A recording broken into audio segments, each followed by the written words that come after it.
Na semana passada, o Facebook anunciou que excluiu quase 300 páginas e perfis falsos na internet. A medida foi tomada porque elas violavam a política de autenticidade da rede e espalhavam as chamadas fake news, as notícias falsas. E fica a pergunta: como identificar, como combater esse tipo de prática nas redes sociais, principalmente em ano de eleição? Tem muita preocupação, a gente tem falado muito sobre isso aqui. Para entender melhor do ponto de vista técnico, como é que isso pode funcionar, como é que vai ser esse combate na internet, está aqui com a gente o especialista em segurança na internet, o Rodrigo Jorge. Bom dia, Rodrigo, bem-vindo aqui ao Bom Dia RN. Bom dia, Murilo, bom dia aos espectadores. Você tem esses números bem certinhos aí, na verdade, não foram 300? Em torno de 200 páginas. 200 páginas, isso. Aqui no Brasil, e mais de 80 contas vinculadas a essas páginas foram removidas, inclusive supostamente conta de deputado que foi eleito usando todo esse movimento aí de disseminação de fake news que levam à desinformação da população e dos usuários dessa rede.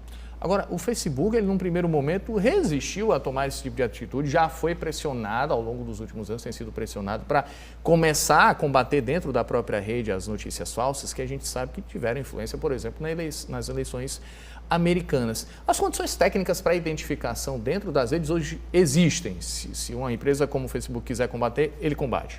Ele combate, existem, é lógico que ainda existem mecanismos que facilitam aí os fraudadores ou os disseminadores de fake news, atrapalhar um pouco a identificação deles. Mas a questão toda é que uma vez que você identifica que aquela notícia é supostamente falsa, e aí para isso o Facebook fez contrato com agências de identificação de possíveis notícias falsas, ela gera um ranking, uma possibilidade daquela link daquela notícia ser falsa ou não. É um trabalho especializado, só É um trabalho isso. especializado, uma empresa especializada e focada nisso. Ele recebe essa informação dessa empresa e aí, por ser o próprio Facebook, ele tem acesso aos registros de quem postou, de qual a conta fez aquela postagem, aí ele pode fazer o que foi feito recentemente e deletar aquela conta. Ele pode trabalhar no âmbito de apenas remover a notícia, ou se for reincidente, como é o caso que está acontecendo agora, eles fizeram a remoção dessas quase 90 contas que estão relacionadas a um dos movimentos aí de disseminação de fake news e de desinformação da população brasileira. Aí derruba tudo, né? Se tiver reincidência, se fez mais de uma vez aquela página lá, e a empresa agora, o Facebook, pode tirar completamente do ar quem gerou essa notícia. Aliás, essa questão da geração, e a gente fala notícia aqui por um hábito. Se é falso, não é notícia, para começo de conversa, que se criou aí em inglês esse termo fake news, né? Notícia falsa, mas se é falso, não é notícia, informação falsa. Um dos desafios, talvez não para uma grande empresa como o Facebook, mas talvez para a justiça eleitoral aqui no Brasil, que vai passar agora pelas eleições em outubro, é identificar, o mais problemático é identificar quem gerou. Isso aí é mais difícil de saber. Isso é um problema. Quem escreveu e quem colocou no ar? É um problema para as autoridades, porque elas não têm mecanismos para isso. Então ela vai contar muito com a parceria do Facebook. E o Facebook, ele é dono do WhatsApp, e ele é dono do Instagram, que são as redes sociais mais utilizadas no Brasil. Então, se o Facebook ele realmente tiver iniciativas voltadas para o combate, identificação e uma parceria forte com a Justiça Eleitoral, ele pode ajudar nisso. Mas, Murilo, o mais importante nesse momento é que essas autoridades, esses órgãos aí competentes brasileiros, a imprensa, como vocês têm feito aqui tem dado muita importância para isso, é trabalhar na conscientização das pessoas, dos usuários. Porque a fake news ele pode ter duas nuances. Ele pode ser feito para causar desinformação, por um inimigo político, por exemplo. Para prejudicar aquele outro Para candidato. prejudicar ou para ele se beneficiar. Eu posso colocar uma fake news, uma notícia boa a meu respeito, como eu também posso colocar uma notícia ruim a respeito do meu inimigo político. Então, é um pouco difícil você tratar A ou B. Por isso que a população ela tem que estar preparada para lidar com isso. E aí vem toda uma situação de não compartilhamento de informações, de tomar muito cuidado no que clica, enfim. Então, existem N medidas que nós podemos elencar aqui contigo, para os espectadores do Bom Dia, que vão levar ao combate e não a trabalhar, porque as pessoas acabam trabalhando de graça para esses malfeitores. Porque, na verdade, quem compartilha está trabalhando lá para quem tem todo o interesse que aquela informação circule.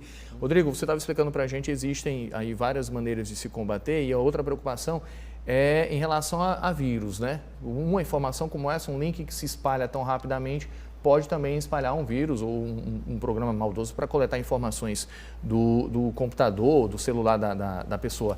Como combater, então? Como identificar e o que fazer se você desconfiou que está diante ali de uma notícia Recebeu falsa? uma notícia estranha ali, ou, por exemplo, tem muitas notícias. Semana passada circulou uma sobre, supostamente, a libertação, o habeas corpus do ex-presidente Lula.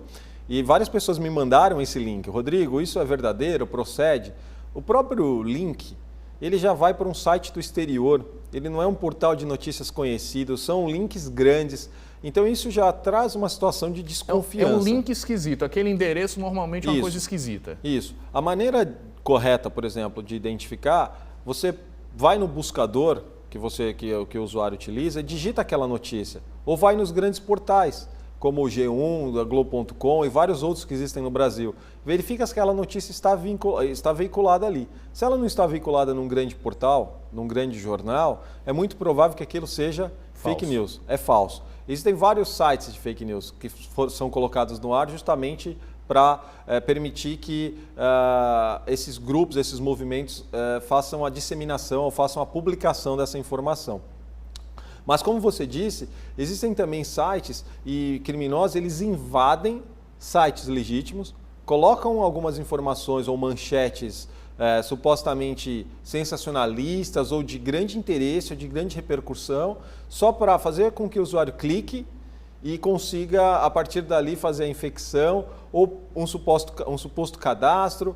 E aí os usuários eles têm que pensar duas vezes. Eu brinco que clicou, dançou. Tem que pensar duas vezes antes de clicar e antes de encaminhar.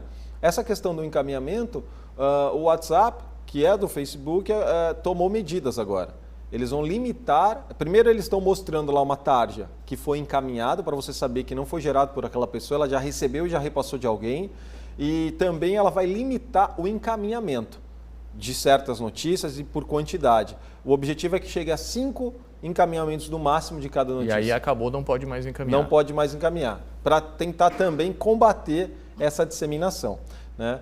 E o usuário ele tem que tomar cuidado, porque não pode trabalhar em prol dos criminosos, ele tem que estar sempre consciente e muito atento.